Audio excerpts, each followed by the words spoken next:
Bro, why can't I? Why is my head? Is it the math? Is that too much math in my head now?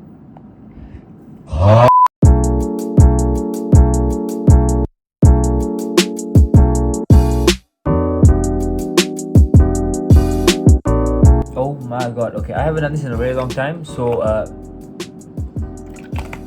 do excuse me. Yes, it's been a while since I've posted this type of video of me sitting down talking. It's 29th of December, New Year's in 3 days. So I just thought, you know what, I've been through a lot this year. I spoke to one of my friends and I rated it a 9 out of 10 to her, because this year has been pretty good. The best word, the best phrase to describe this year would probably be... I forgot the phrase already.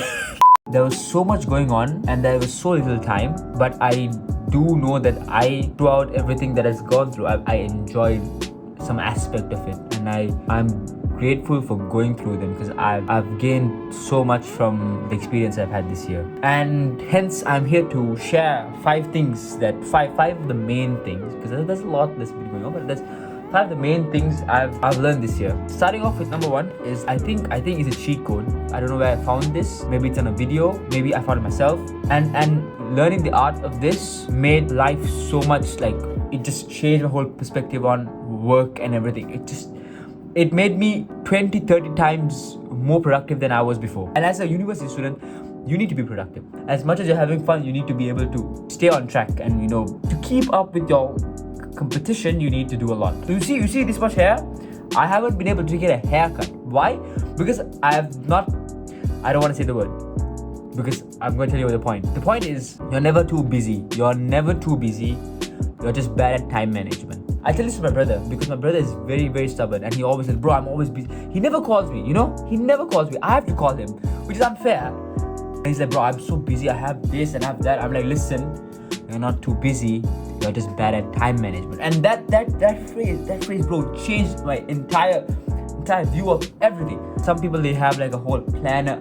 I'm not asking you to do that. I'm sorry, I wouldn't do that either. I make use of my time as on the go. So my timetables are very, it changes week by week. It's very, very unpredictable. So when there are days where I have a class in the morning and I have 3 hours of free, and then 3 hours of break or something, and then I have another class. So within that 3 hours, it's quite a long time. You can either study or you could do something. So what I do is I go to the gym. I make use of that specific time slot. Go to the gym, eat lunch, change, get ready for the next class, go back to class. I make use of time when it's given to me. And people say, oh, you might not be able to be social with, very, very packed life. See, bro, I'm still friends with my friends.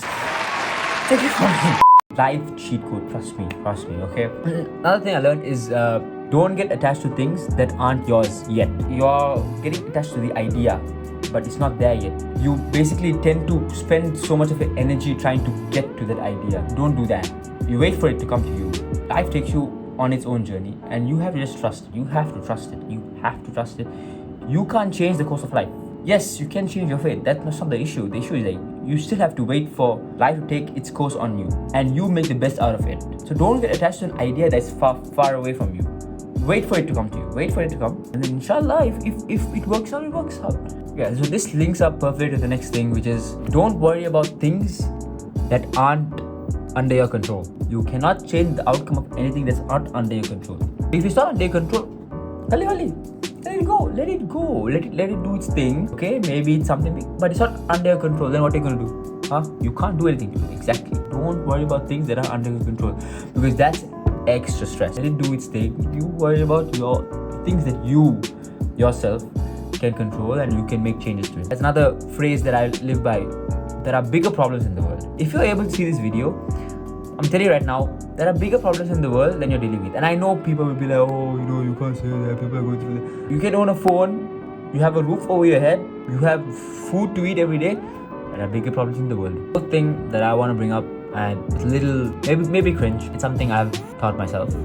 It has to forgive myself at times. When something has happened in the past is stopping you from exploring or doing something, I would suggest you to forgive yourself for that mistake and try it, because you might not get the same opportunity anytime soon. When there's something you feel like, okay, you've learned from it and you you've understood, okay, yeah, I did this, but now I feel like I know I'm not going to do it again. If you do know that, I think it's time to forgive yourself. You don't have to always put the pressure on you. Okay, I did this and I cannot, I don't want to make the same mistake again. If you're going to do that, you're never going to move out of it. To move out of it, you have to first forgive yourself. And yeah, I've had to do that multiple times because it's kept me stuck in the same place, and then I'm just going nowhere. And then one point I'm like, fuck it, I'm gonna just do it.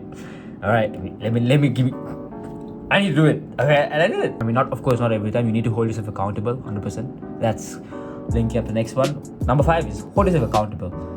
If you don't hold yourself accountable, you won't know that what you did is wrong or right. If you don't hold yourself accountable, you're never gonna change, 100%. And even if it's the littlest thing, hold yourself accountable. Let's say I'm not supposed to spend this much, but I do spend this much. Hold yourself accountable and fast the next day. No. Don't stop the next day. But I'm just saying, like, when it comes to stuff like this, hold yourself accountable. Tell yourself, okay, I need to minimize your spending. I have to do this. So I will take actions to hold yourself accountable. 100% have to. Otherwise, there's no way you're learning out of it. There's no way you're growing out of it. Once I've learned something out of it, once I'm okay, now I know what I'm not supposed to do, then class. Then you can forgive yourself and then move on to the next best thing. So yes, that's the 5 things. I know it's a very rambly video, but you know, it's exam season and I'm studying every day. Yes, I'm trying my best. I'm working as hard as I can. When I can, I will definitely try to post up some better content. But yeah, it's a very rambly video. I hope you enjoyed regardless. But yes, I mean I feel like these videos, when I grow up and when I look back at it, I'm like, oh damn, I used to talk. I'm a chatterbox. That's my life lessons from your boy. Alright, now I have to edit this video.